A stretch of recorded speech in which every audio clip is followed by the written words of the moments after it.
GM Films, good news films, double favor without limits. GM Films, good news films, double favor without limits.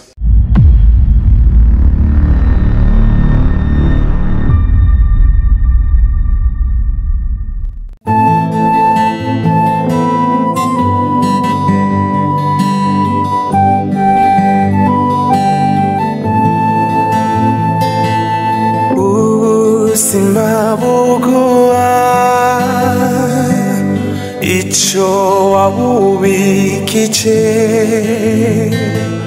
ubuzima buguha icho wabubikije iyo ubikije neza uyiguhana inyungu. Mu gishingo Sami atahari ndahari, ntuzotinye kumbwira nambara ikibazo ufise, nambara akagorana ufise, ndahari nk'umwana wawe. Sinzokwibwira nibagira yuko mwantunze mwamfashije nari ngiye kwiyahura. Rero burya nabanje gucana hariya harya naho ramba ego kuko naho banyirukanye ntaco bihindura ko ni muhira kuko narahabaye, ariko nubundi naruhiye ubusa kuko nasanze hugaye. Ejide ni wamubonye? Ejide yari ino amaze iminsi ari ino akurondera daweya, sinzi ukuntu mutabonanye. Ejide kubwiye ni birebire. Okay, ntitwabandanya tuganirira ngaha, reka turaba ahantu tugenda, turaba akantu dushobora gufata ndetse tuganire. Arakoze gose. Izo nkuru za Ejide ndakeneye kuzimenya. Ivya Ejide ni birebire n'ukuri, sinoreka iyo sosi ntayikugaburiye.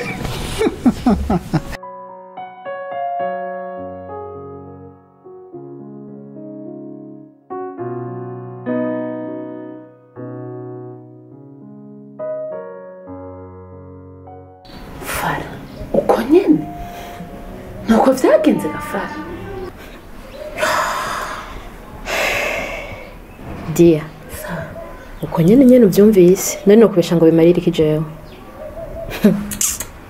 Dia Yvette yarankoreye ikibi. Dia ikibi yankoreye ubu nkaba ndiko ndaturatura n'umuryango wiwe. Ndizera neza ko agiye kuvyishura. Ndazi ko bikoze kugira nkomeshe Dia, kubera ko kije gihe twamara amaje umuryango. Ariko ntaco Dia, ndazi ko ari umugenzi wawe, vyiza uvugana n'umuryango kuko nanje kibi ngiye gutegurira Yvette ndakubwije ukuri. Jewe Francine agiye kumbona uwo ndiwe, dossier yiwe ahiri ni miburi mu mpimba tamaze imyaka 15 Dia ni 20. Ndizera nzi ko kinanu atazi. Reka nturature, reka mburi yonja, reka nangarira iwabo, ariko ndazi ko Jeff aragiye kumbona. Fara sini birakomeye Fara. Umvita shafanda gusaba ikintu kimwe, sivyo? Ibintu bigende mu buhoro buhoro Fara, kuko umva karantu birebire gose, sivyo Fara? Dia je mutima wanje uratuntuye kandi ategerezwa kutuwa yacanye, naje amanyanga sinda yabuze. Fara umva ndakubwira ikintu kimwe, Yvette turamuzi ko umunyamanyanga, turabizi ivyiwe vyose. Fara nta kintu na kimwe cy'Yvette na kimwe je ntazi, ariko ndagusaba ikintu kimwe, ibi bintu bitware buhoro Fara, umva ko ikintu gikomeye kandi giteye ubwoba. Fara ntugire kwishavura igize Fara, sivyo? Genda buhoro. Tuza Dia, impu watangiriye je n'ikintu zimugirira. Ariko uri kuriyumvisha neza kwa ukana nka turugo, ari ikintu coroshe kubwa Yvette. Nirihe kosa je nari namukoreye iryo tuma ankorera ikintu gushika naho ukana, hama ngo ndamugirire muwe. So impuwe nzozimugirira kandi ndazi nawe zizo gutera impuhwe.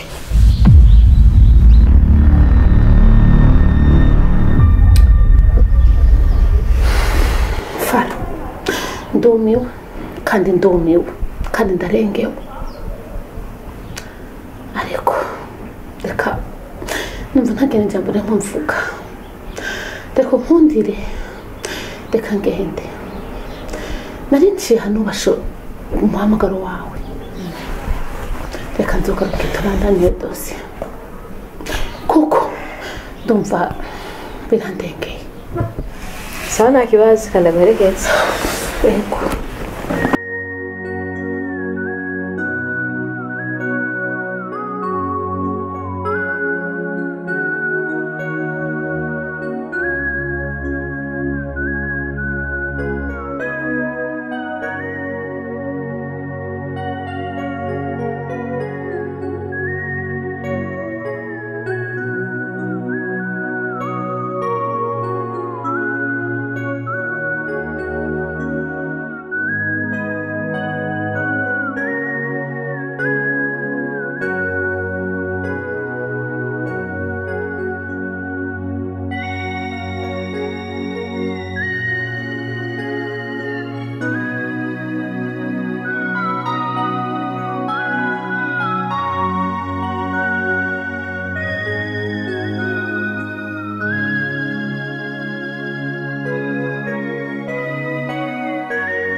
Patricia muvyeyi, ndazi ko bidakunda kuvyuke kugira ngo n'imiburiburi ndakuramutse, ariko ico nizera neza nuko aho uri mu kibanza ciza mw'ijuru. Mama, sinzopfa ndakwibagiye kandi uzokwamura umuvyeyi wanje. Ikimbabaza ni kimwe, Imana yarangiriye neza, Imana yarampaye umugisha, ariko nuko utari hafi kugira ngo dushobore gusangira. Ibuza kuba hafi yanje mama, no kwamikaje ukamenya yuko ufise umwana.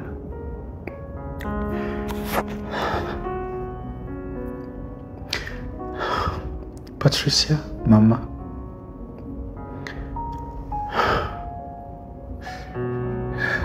nta kundi naravyakiriye, ariko ko ntagufise biragoye. Ni wewe nzi, niwe muvyeyi, ngihoha niwe nahamagaye mama.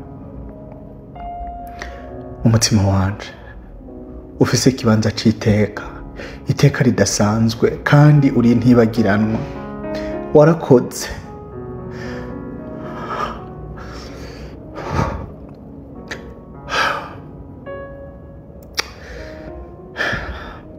Bandanya ugira uburuhukiro bwiza kandi ndagukunda.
karibu cyane Diya karibu kandi uraberewe urakoze cyane yego mama Chris icyatumye ndakubwira ko ndagukeneye nakuri si ikintu kinezereye umutima wanje ni ikintu kibabaje umutima wanje numva nta mahoro ufise nukuri muvyeyi ndababara cyane hagize ikintu gishikira umuryango wanyu hama nkakimenya hamwe n'ucire nkagize acombera umuvumo ego Diya turazi ko dukunda barira nta kibazo mama Chris ibyashikiye Yvette na Fara urabizi kunsumvye ariko icari kinzanye nyamukuru Fara arababaye cyane kandi uravye uburyo ababayemo arashaka gukora ikintu utari ciza cyane ndiko ndanacumva arashaka kumukorera ikibi ku buryo ashaka gufungwa n'imyaka 5 n'imyaka 15 20 ni ibintu bitoroshe rero ndazi kuri Nasenge kandi Nasenge aba ari umuvyeyi akomeye ndakwinginze mama Chris ibi bintu birakomeye usukimwe mu mabisi uzimye umuriro amazi atarenga inkombe ndabigusavye muvyeyi kuko aho bigeze sinkubesha n'ibintu bidasanzwe kandi byanteye ubwoba Diya nukuri ugira neza kutuba hafi no gukurikirana ibitubako nibiba mu bana banje n'abasengezana ariko ico no kumenyesha cyo ibya Yvette bingeza ahantu mama Chris reka nkubwire ikintu kimwe hari igito gitabwa iwabo nta handi gitabwa done genda gusaba ikintu uko biri kose warambirwa wananirwa ivyo akora vyose ubirengere Yvette mu mutima wiwanje nta na gato yagasigaye kubwo kunduhisha rero afungirwa Ingozi afungirwa Igitega afungirwa Muramvya afungirwa mu Mpimba ngahi Bujumbura ivyo jewe ntibindaba no kumenyesha yuko kugeza uyu munsi je singikeneye kumva ingorane za Yvette mu matwi yanje ikindi naco erigarakuze mama Chris oya ntuvuga uko akaje ntikazirumwe kandi ndakubwira hamwe wogirwa amahirwe bagashika mu gasho agafungirwa mu Mpimba nimba ari Ngozi nimba ari ku Musaga burya byo bahangayikisha kumukurayo hari itegeko ry'amari itegeko muduga mumanuka mugemura musubira n'aya matike yubagoye ntimuzobivamo ico gihe muzorambirwa kandi muzoca mwifuza kwavamwo agafungurwa bitagikunda wamugarura impene kiri hafi irenze umutumbu kabiri mama Chris sukamwo mabisi ndakwinginze uzimye uwo muriro kuko ntivyoroshe bizokugora n'ivyagera kure ntuzobika ibishoboye erega Diya Yvette arakwijije imyaka kandi guhanwa si bibi jewe sishobora kumukubita ngo yumve nta nico noshobora kumukorera ngo yumve ngo ndamuhanure yumve reka je guhanwa n'itegeko hama ikindi naco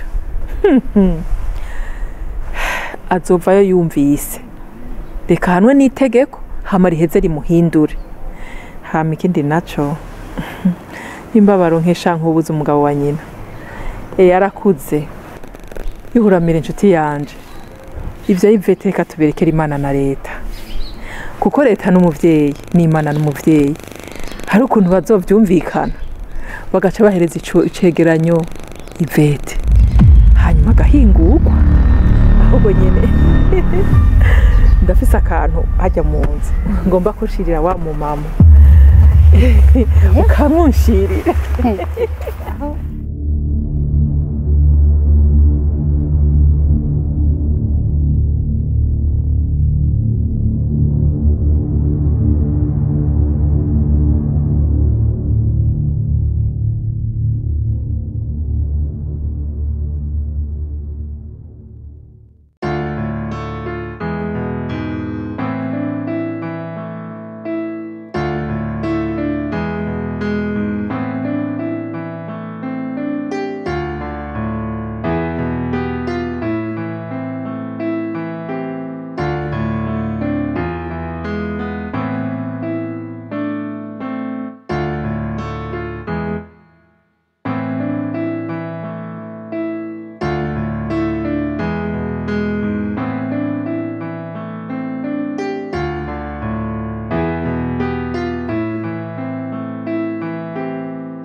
Allo docteur.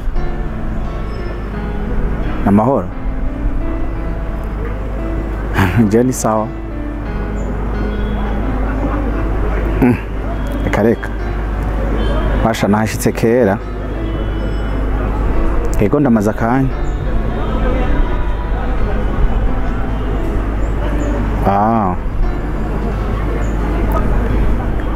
Sawa nta kibazo ndakurindiriye. Ok, merci. Ça.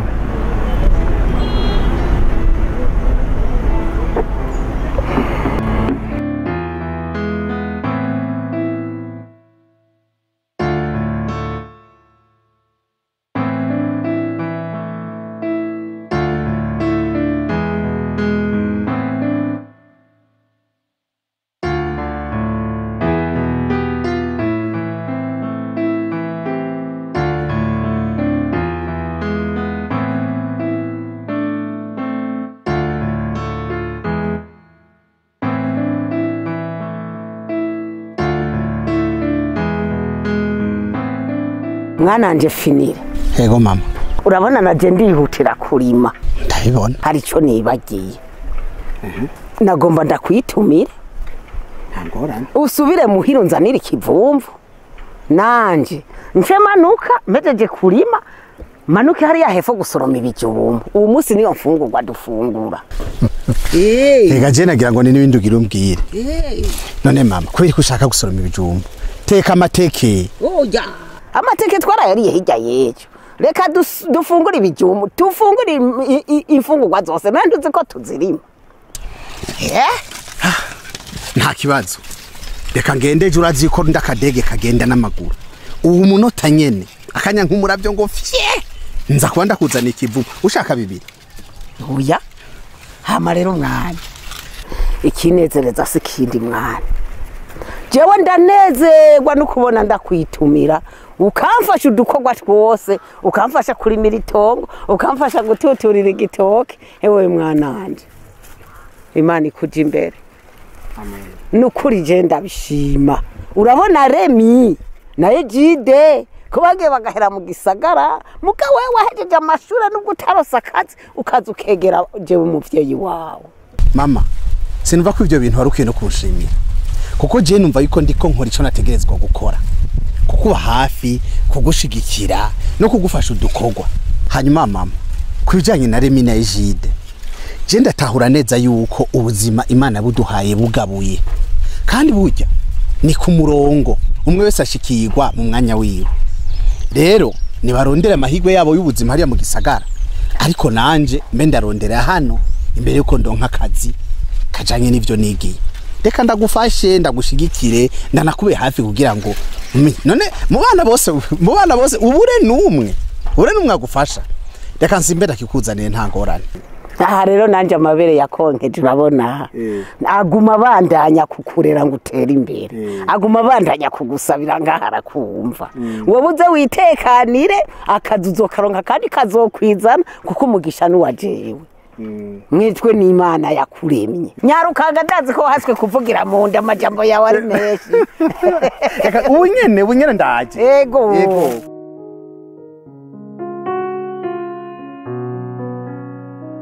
Oui. Mashiro yaho ya kweli. Wantebeje cyane. Oya sinokurindira kweli. Erega nanje mbafise umwanya muto cyane. Kandi ngedote ndawukoresha uko nyenda ufise. Nta nundi munsi ndosaba kuronka. Okay, reka tugire gutya. Wowe bandanye ivyo urimwo, ubandanye ubikora nta kibazo. Nanje simbire mu isoko.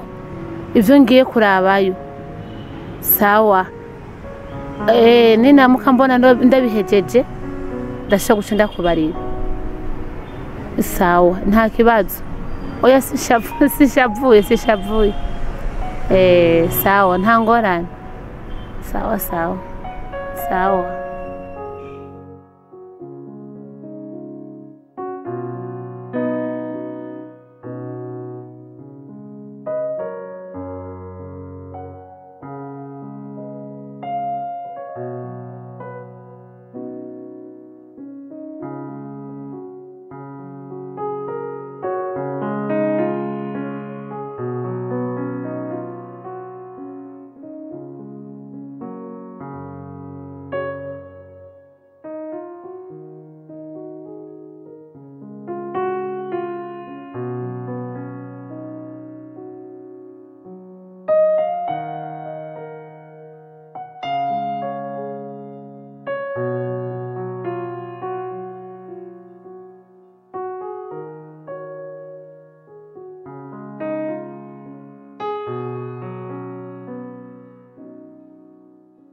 Yesu ashimwe di. Amina.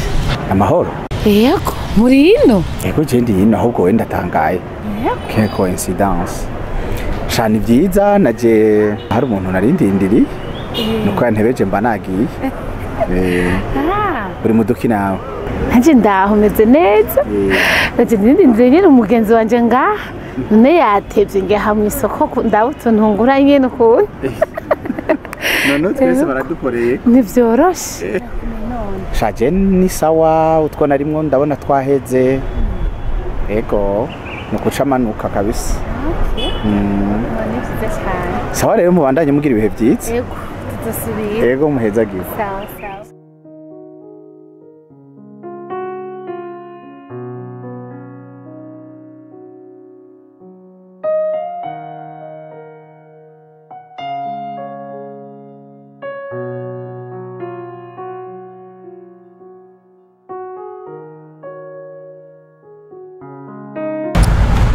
Dr Jeanne. Oui. Nukuri nagira mfata akanya ko kubashimira bimwe vy'imva mutima. Yego. Ndazi yuko bivanye n'amabanga ya misi yose igihugu cabashinze.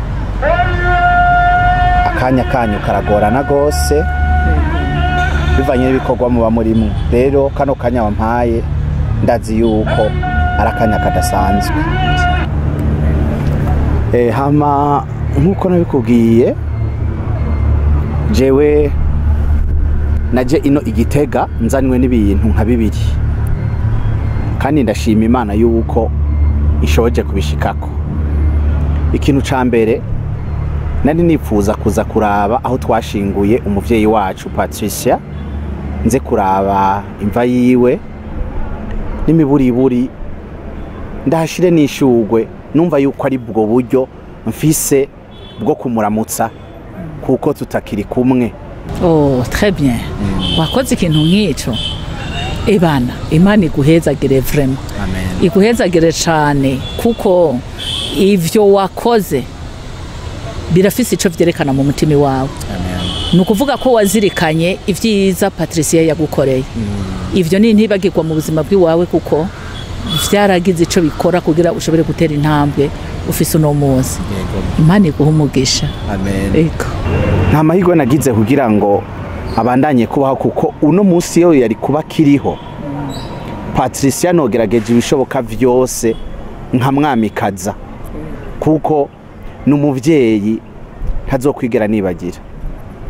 Hanyuma ica kabiri nashaka naripfuza cyane gushimira mama Sami mu mutima wanje igihe cyose nama numva yuko mfise ideni n'abantu banyitayeho n'abantu bambungabunze bamfashije bandeze na cyane muri bya bihe ibintu bitari byoroshe bambaye hafi malgré irya situation yipashije hagati ya jewe na Sami narumva yuko mama Sami atoba victime no muhora bijya byabaye kandi noneho na Sami n'ukuri iyo aza kuba yari muzima yarahari nawe ne no mushimira kuko nasanze abantu kenshi dukunda kwibuka ibibi byabaye ariko tukibagiza ibyiza.